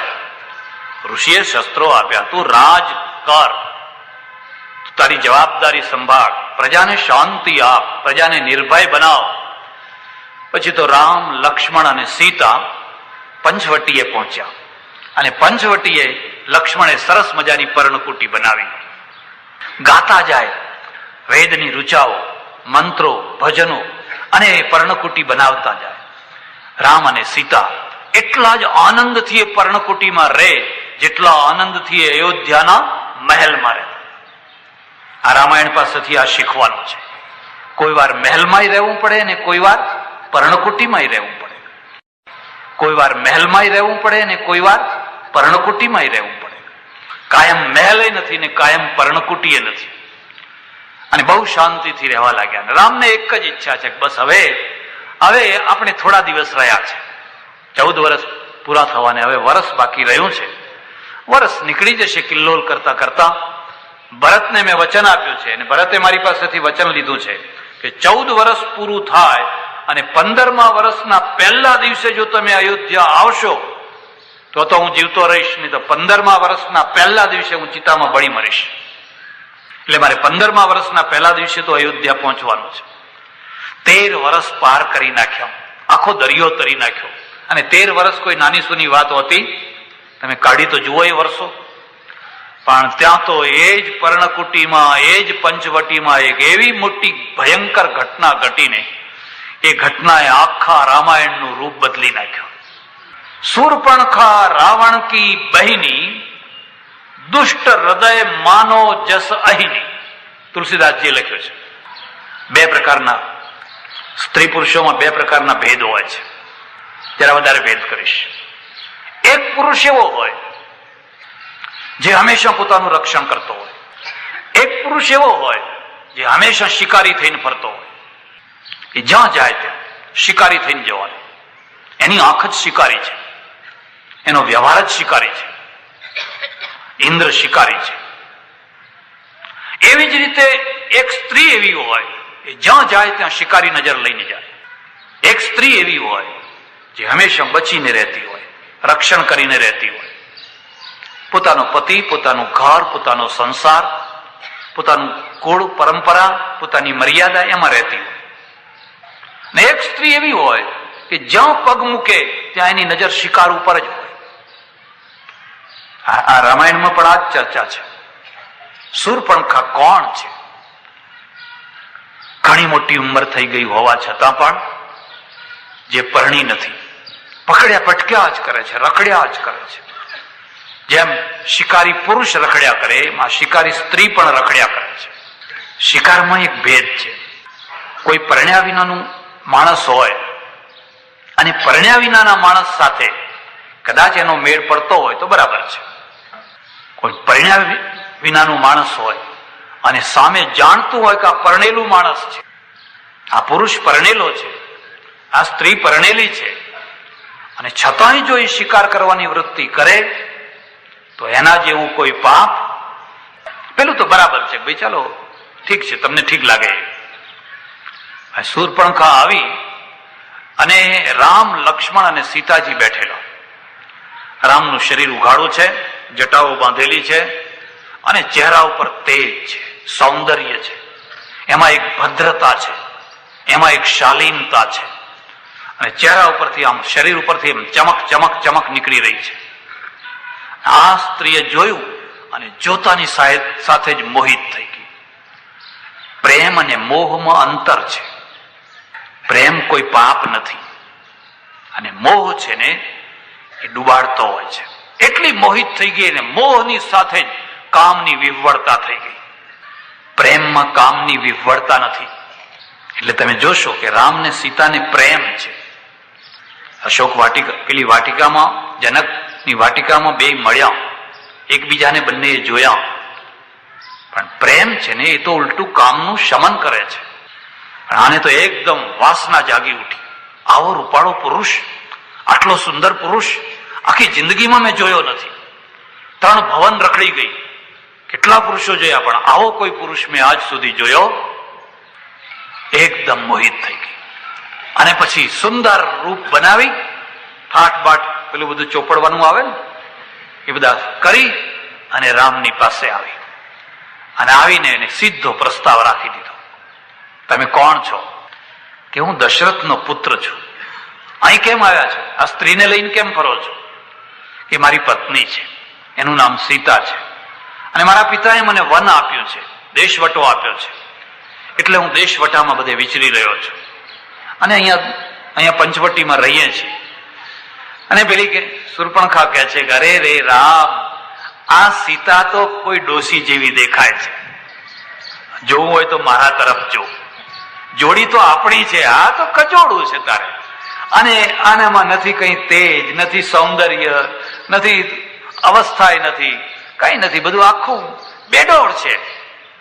એ રામે કહ્યું કે જે છે એ છે, પણ અમારે રામને તો એક નિયમ છે કે એક ધનુષ, એક વચન અને એક સ્ત્રી. અમારા વંશની આ મહત્તા છે, એટલે મારા માટે તો જે છે આ જ છે. શૂર્પણખા એને ચલિત કરવા માટે પ્રયત્નો કરે છે. રામે કહ્યું બેન, તને જો બહુ જ એવી બધી ઉતાવળ ને અવરખો હોય તો આ મારો ભાઈ છે ને એની સાથે કોઈ સ્ત્રી નથી, એ એકલો આવ્યો, એની સ્ત્રી છે પણ ઘેર છે અને 13 વર્ષથી બિચારો સ્ત્રી વિનાનો ફરે છે મારી પાછળ પાછળ, એટલે એને કદી સ્ત્રી સુખ જોયું નથી, તું એની પાસે જા. એને વળી પાછું આમ લક્ષ્મણ સામે જોયું અને જોયું કે આ તો રામ જેવા જ છે, આમાં ને એમાં કઈ ફરક દેખાતો, તું નહીં તો તારો પાત્રોને સમજજો. રામાયણ શું છે? તમારો સંસાર છે, તમારા સંસારના જ પાત્રો છે. અને લક્ષ્મણ પાસે ગયા. લક્ષ્મણની પાસે જઈને કહ્યું કે આપણે બે પરણીએ, પ્રસ્તાવ રાખી દીધો. આપણા એક બહુ સુંદર મર્યાદા, એક પરંપરા છે. વર પક્ષથી માગું હોય, કન્યા પક્ષથી માગું ના હોય. હોય વર પક્ષ છે ને કે ઉલટું કરાય, આપણા ત્યાં એક નિયમ છે. વર પક્ષ છે એ કન્યાના બાપ પાસે કન્યાનો હાથ માંગે. તમારી દીકરી મારા દીકરાને, અત્યારે ઉલટું થઈ ગયું છે. અત્યારે વર પક્ષ તો આમ આમ અક્કડ થઈને બેઠા હોય અને પેલા કન્યા પક્ષ વાળાને આંટા મરાવે, જાણી કરીને મોઘા થાય. મારા એક ઓળખીતા સજ્જન છે અમારી ચડોતરમાં, તે એમણે કોઈ 50 માણસોને આંટા મરાવ્યા હશે. 50 માણસો મોંઘા થાય ને ભાવ લેવા માટે. હવે પરિસ્થિતિ એ થઈ ગઈ છે, છોકરો મોટો થઈ ગયો, કોઈ આંટા મારતું જ નથી. હવે છોકરો થઈ ગયો મોટો, હવે મને કે હવે હારી મુશ્કેલી થઈ ગઈ, કોઈ આવતું નથી. મેં કોઈ એકવાર આવતું ત્યારે તમે મોંઘા થયા, હવે તમે આંટા મારો. શૂર્પણખાએ પ્રસ્તાવ રાખ્યો. લક્ષ્મણે કહ્યું, જો હું તો સેવા કરવા નીકળેલો છું અને મારે કઈ લગ્ન કરવાના હોય એટલે તમારે હજુ ઈચ્છા હોય તો રામ પાસે જાઓ, બાકી મારી પાસે કોઈ અપેક્ષા રાખશો. કાલે મેં તમને એક વાત કહી હતી, યાદ રાખજો. નિષ્ફળ પુરુષ કરતા નિષ્ફળ સ્ત્રી બહુ ભયંકર હોય છે. છંછેડાયેલા નાગ કરતા છંછેડાયેલી નાગણી બહુ ભયંકર હોય છે. નાગનું ઝેર ઉતારવું કોઈ ગારુડી ઉતારી શકે, પણ નાગણના ઝેરને કોઈ ઉતારનાર ભાગ્યે જ કોઈ હોય. રામ પાસે આવી અને રામે કહ્યું, મેં તને કહ્યું ને કે મારે તો આ સીતા છે. શૂર્પણખા સમજી ગઈ કે જ્યાં સુધી આ સીતા જીવતી હશે ત્યાં સુધી એ મારા તરફ દ્રષ્ટિ કરવાના, મારે આ સીતાનો જ નાશ કરવા દો. એને કહ્યું કે હું તો આ સીતાને તારા દેખતા ચાવીને ખાઈ જઈશ. હું રાક્ષસી છું અને જાત જાતના રૂપ ધારણ કરી શકું છું અને રાવણની સગી બહેન છું. મને કોઈ સામાન્ય સ્ત્રી ના સમજીશ. મારા હાથને જો પાછળ તું ઠેલે છે તો આ અપમાન કેટલું ભયંકર થશે, એના પરિણામ તારે ભોગવવા પડશે. એ સમજી ગઈ કે આનું મન સીતામાં છે. સીતાને જ્યાં સુધી હું નષ્ટ નહીં કરું, એકદમ ભયંકર રૂપ કરીને સીતા તરફ દોડીને, એટલે સીતાએ ચીસ પાડીને ભાગવાનો પ્રયત્ન કર્યો. રામે જોયું કે આ તો સીતાને હમણાં મારી નાખશે ને ભક્ષણ કરી જશે, એટલે એમણે તરત જ લક્ષ્મણના સામે જોયું અને કહ્યું કે આપણાથી સ્ત્રી હત્યા તો ના થાય, પણ આ સ્ત્રી જેના કારણે હજારોના ઈમાન તોડાવે છે એ નાક ને કાન એના કાપી નાખ. લક્ષ્મણ તો આજ્ઞાની રાહ જોઈને જ ઉભા હોય છે. તમારે એકાદ લક્ષ્મણ રાખવો, શરત એટલી છે કે તમે રામ થાવ તો. એ તો તૈયાર જ હોય છે, ફટ દઈને તલવાર કાઢી અને એના નાક કાન કાપી નાખ્યા. મારી દ્રષ્ટિએ આ એક બહુ મોટી ભૂલ થઈ. જો તમે બીજો સંદર્ભ ન સમજો તો એક બહુ મોટી ભૂલ થઈ. જેમ દશરથ રાજાએ ભરતની ગેરહાજરીમાં રામનો રાજ્યાભિષેક કરવાનો પ્રયત્ન કર્યો, કૈકેયીને વિશ્વાસમાં ના લીધી અને ભરતને વિશ્વાસમાં ના લીધો, એનું આ એક બહુ મોટું પરિણામ આવ્યું. એમ એક કોડ ભરેલી સ્ત્રી, ભલે જેવી હોય એવી, એ જે હોય એની, પણ એ તો પરણવા આવી હતી. તુમ સમ પુરુષ ને મૌસમ નારી, ય સંજોગ વિધિ રચા બિચારી. તમારા જેવો દુનિયામાં કોઈ પુરુષ નથી અને મારા જેવી દુનિયામાં કોઈ સ્ત્રી નથી. આપણી તો કઈ ભગવાને જ જોડી બનાવેલી લાગે છે. કોણ કે છે? શૂર્પણખા. હવે આવું કે છે ખરી, અને રામ જયારે લક્ષ્મણને બતાવે છે કે લક્ષ્મણ એ હારો છે. પહેલા કહે છે કે તમારા જેવો કોઈ પુરુષ. જરૂર શું હતી? આ સ્ત્રીને ધક્કો મારીને કાઢી નાખવાની જરૂર, એના નાક કાન કાપવાની જરૂર હતી. આ રાજનીતિ છે. બહુ મોટો દુશ્મન ઉભો ન કરવો વગર કારણે, એમાં પણ સ્ત્રીઓના કારણે દુશ્મન ઉભો ન કરવો. અંગ્રેજો પાસેથી આ શીખજો. અંગ્રેજોએ ઘણી લડાઈઓ કરી, સ્ત્રીઓના કારણે નહીં. કરો, મને બતાવો એક લડાઈ બતાવો કે જે સ્ત્રીઓ માટે લડ્યા હોય. અંગ્રેજો સ્ત્રીઓ માટે એક લડાઈ ના લડ્યા. હા, જમીન માટે, સંધિ તોડવા માટે, બીજા માટે, ત્રીજા માટે એ લડાઈ લડ્યા. મુસ્લિમો સ્ત્રીઓ માટે લડ્યા, રાજપૂતો સ્ત્રીઓ માટે લડ્યા અને સ્ત્રીઓ માટે બરબાદ થઈ ગયા. અંગ્રેજોની પોલિટિકલ જે દૃષ્ટિ છે એ શીખવા જેવી છે. કદી પણ સ્ત્રી માટે લડાઈ ના લડ્યા. એમણે એવી વ્યવસ્થા કરી કે સ્ત્રીઓનું હરણ ના થાય, સ્ત્રીઓના ઉપર આંચ ના આવે, એવી વ્યવસ્થા કરી. એ લડાઈ લડ્યા પોતાનું રાજ્ય મોટું કરવા માટે, ઠેઠ તિબેટ સુધી, રંગૂન સુધી, કાબુલ સુધી, લંકા સુધી. કોઈ જગ્યાએ સ્ત્રી માટેની લડાઈ નહીં. અને આપણે કાં તો મૂછ ઊંચી રાખવા માટે, કાં તો કોઈ સ્ત્રી માટે. મોટા ભાગે દ્રૌપદી હોય, કોઈ સીતા હોય, અને આખો વંશનો વંશ કપાઈ મરે. આજ ભૂલ પૃથ્વીરાજે કરી, સંયુક્તાનું હરણ કર્યું. કર્યું ને જયચંદના ત્યાંથી. જયચંદ રાઠોડ એને બધાને મોકલ્યું આમંત્રણ, પણ પૃથ્વીરાજને ના મોકલ્યું, બેયને દુશ્મનાવટ થઈ ગઈ. સંયુક્તાનો સ્વયંવર રચેલો. એટલું જ નહીં, પણ પૃથ્વીરાજનું અપમાન કરવા માટે જોડા આગળ એનું પૂતળું બનાવીને મૂક્યું. જ્યાં બધા પગરખા ઉતારે ને જોડા, ત્યાં પૃથ્વીરાજનું પૂતળું મૂક્યું. શું વાત કરું તમને, આ બધા ટૂંકી બુદ્ધિના રાજાઓ, ટૂંકી બુદ્ધિના. એટલે પેલાનું અપમાન થાય એટલે વગર જોતી દુશ્મનાવટ ઉભી કરી. એવું કહેવાય છે કે ભૂષણ નામનો એક બહુ મોટો કવિ હતો શિવાજીનો અને પછી સંભાજીનો. અને ભૂષણ નામનો કવિ જયારે બાદશાહના એટલે ઔરંગઝેબના પેલા સુબેદાર પાસે ગયો દૌલતાબાદ, તો એ બધી ઘણી વાતો થઈ. પછી એને સંડાસ જવાનું થયું. એ સુબાએ સંડાસમાં શિવાજીનું ચિત્ર રાખેલું. ક્યાં રાખેલું? પાયખાનામાં. મોગલોની કલ્ચર, પાયખાનું મોગલોનું. તે પાયખાનામાં શિવાજીનું ચિત્ર મૂકેલું, અપમાન કરવા માટે જ ને. એટલે પેલા ભૂષણે જોયું કે આ તો પાયખાનામાં શિવાજીનું ચિત્ર છે. કવિ એટલે કવિ, બારોટ એટલે બારોટ. એની કેવી વિચક્ષણ બુદ્ધિ. એ આવ્યો, બેઠો, ખૂબ વખાણ કર્યા, ખમા ખમા ખમા. બાપુ કે મને ખબર નહીં કે તમને કબજિયાતનું દર્દ છે. સમજ્યા એનો અર્થ? સમજ્યા? મને ખબર નહીં કે તમને કબજિયાતનું દર્દ છે.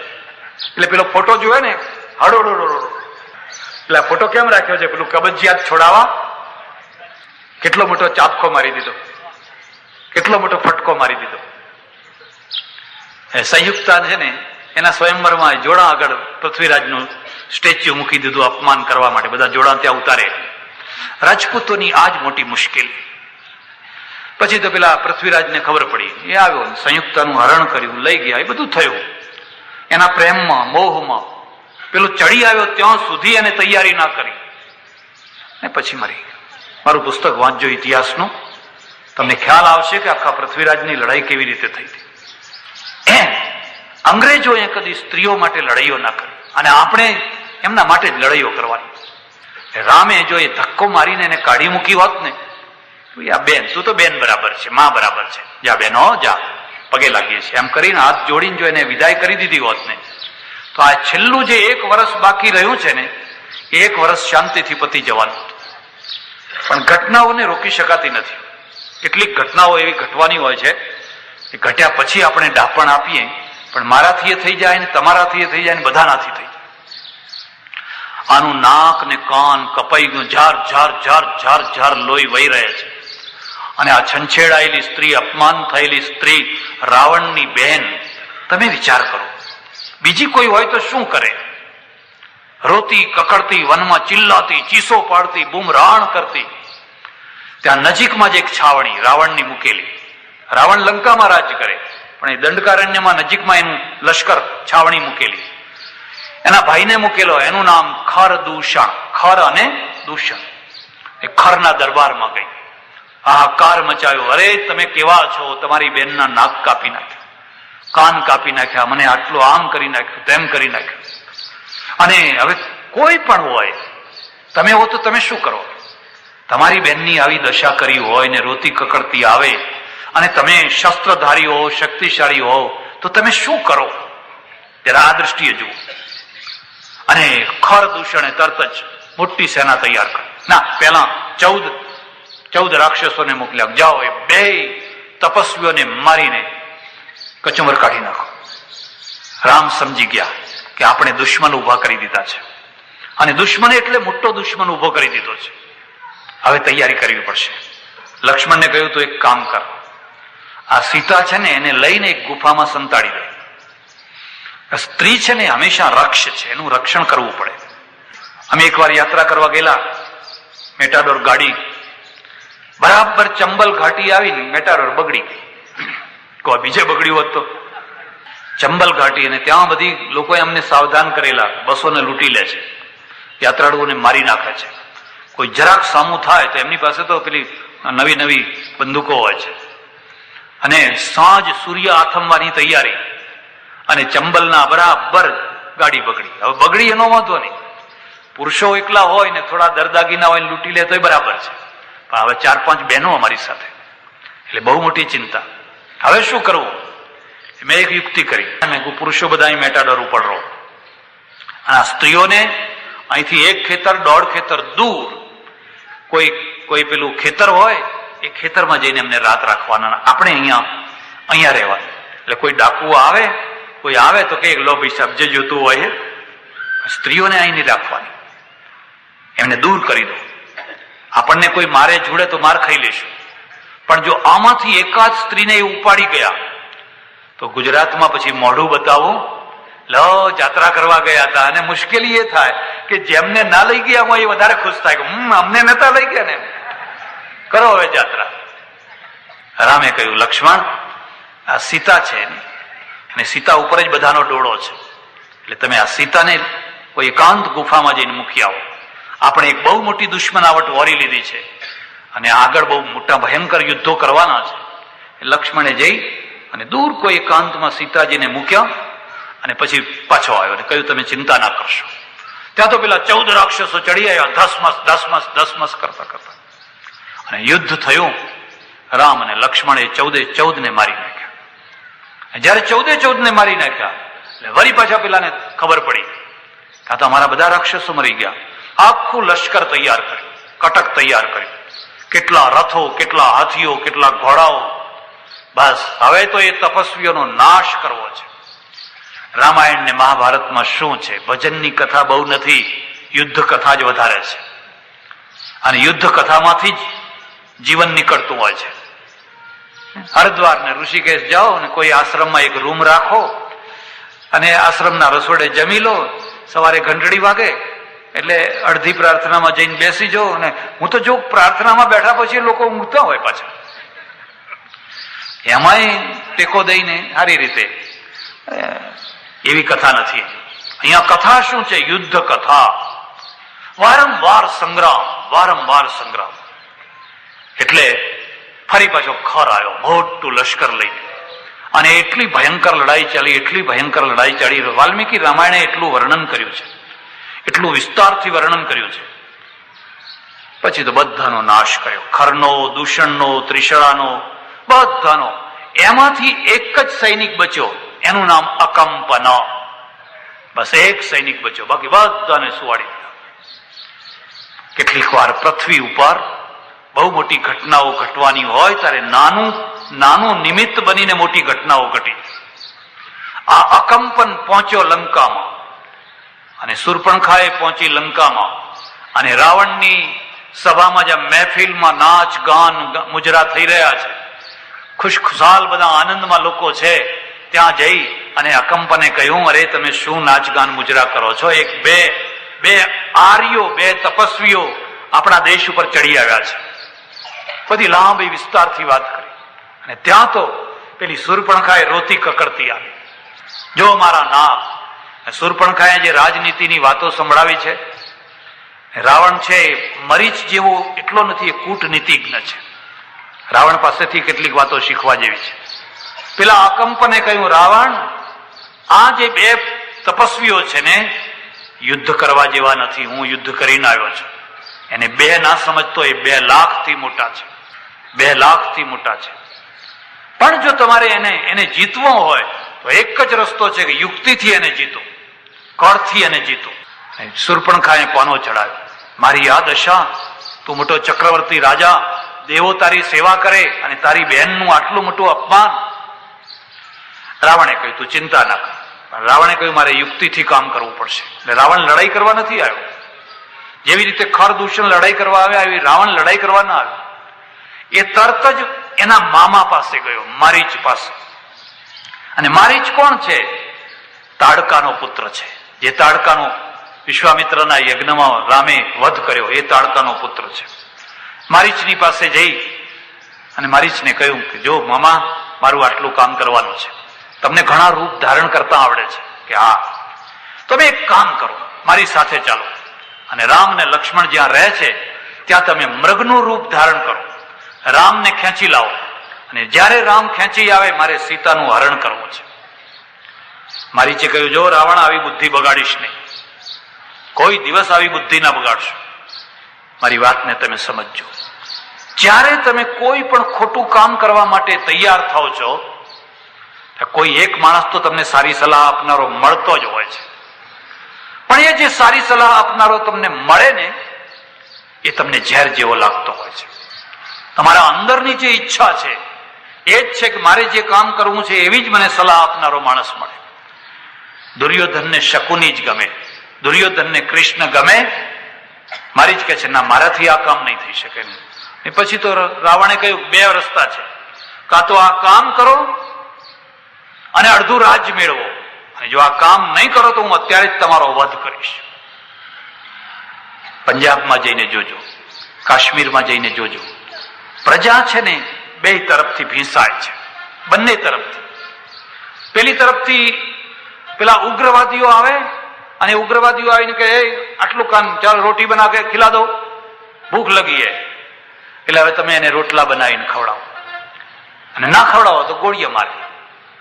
અહીં ફલાણે ખેતરે રોટલા લઈને આવજો, રોટલા લઈને જવું પડે.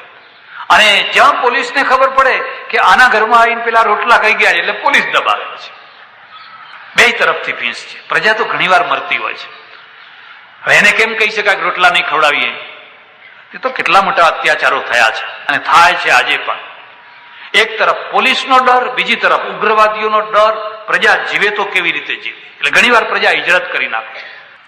મારી છે જોયું, તબ મારી છે હૃદય અનુમાના. તુલસીદાસજી લખ્યું છે કે મારી છે હૃદયમાં વિચાર કર્યો કે હવે મરવાનું તો છે જ, તો હવે આ રાવણના હાથે મરવું એના કરતા રામના હાથે મરવું સારું, આના હાથે મરવું એના કરતા. તમે નિર્દોષ હો, તમને કોઈ સ્વાર્થ ન હોય, તમને કોઈ લાલચ ન હોય, તો ઘણી વાર આવી મુસીબતમાં ફસાઈ, આવી ઉપાધિમાં પડી જાઓ. આ તરફે ઉપાધિ, આ તરફે ઉપાધિ. અને ત્યારે મારી જ કે ભલે ત્યારે તમારી ઈચ્છા. બંને વિમાન તૈયાર કર્યું અને વિમાન તૈયાર કરીને બરાબર પંચવટીના નજીક ઉતાર્યું. દૂરથી પછી પગે ચાલીને આવ્યા. પેલાને કહ્યું તમે મૃગ થાઓ, એટલો રૂપાળો મૃગ થાઓ, એટલો રૂપાળો મૃગ થાઓ. એટલે એને તો એવું સુંદર મૃગનું શરીર ધારણ કર્યું, અંદર ચાંદી જેવા ટમ ટમ ટમ ટમ ટમકા ચમકી રહ્યા છે, સોનેરી ચામડું છે, અને સૂર્યના પ્રકાશમાં કઈ એનું તેજ છે, કૂદકા મારી રહ્યું છે આમાં. સીતાજી બેઠા બેઠા જુએ છે અને રામને કહે છે આ કેટલું સરસ મૃગ છે. જોજો આ બીજી ભૂલ. સીતા છે, આ કેટલું સરસ મૃગ છે, એટલે રામ કહે છે આ સરસ છે. નહીં, સરસ છે એમ નહીં, મારે આ મૃગ જોઈએ છે. એટલે રામ કહે છે મૃગ લેવા જેવું નથી, તું રવા દે, હઠ ના કરી, રેવા. ના ના, તમારે ગમે એમ કરો, પણ આ મૃગ મને લાવી આપો.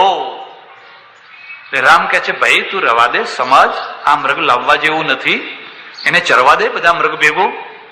દડ દડ દડ દડ દડ દડ દડ દડ આંખમાં આંસુ આવી ગયા.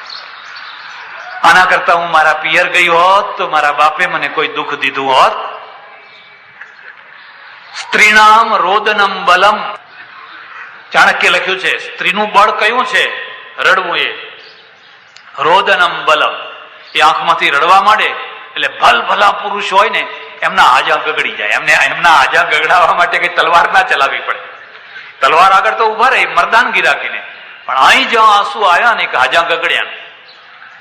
મારા બાપે મને કેટલા મનોરથ પૂરા કર્યા, જે કહું એ ઈચ્છા પૂરી કરે. મારા સસરાય સારા હતા, મારી સાસુય સારા. એક આટલું નાનું સરખું મૃગ માગ્યું, તે એમાંય તમે નથી લાવી આપતા.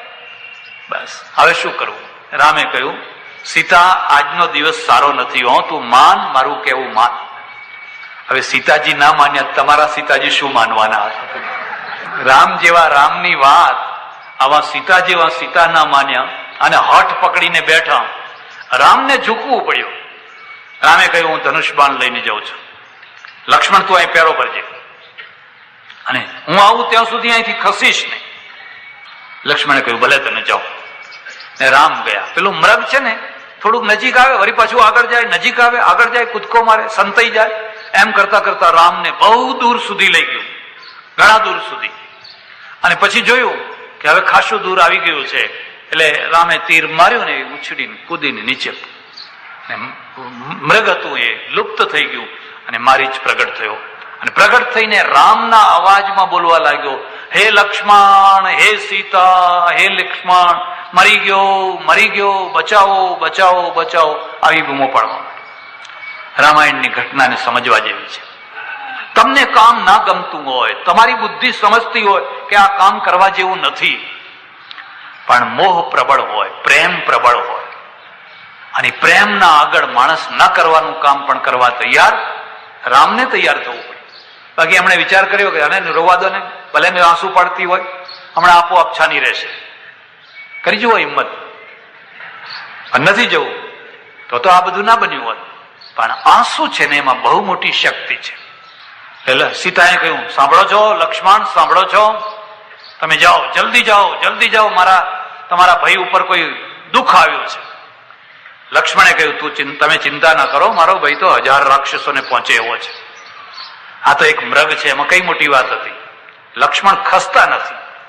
અને જેમ જેમ ટાઈમ વ્યતીત થતો જાય છે એમ એમ સીતા ઉગ્ર થતા જાય છે. અને પછી તો એવા કડવા વાક્યો કહ્યા છે કે લક્ષ્મણ, તમારી બુદ્ધિ બગડી છે.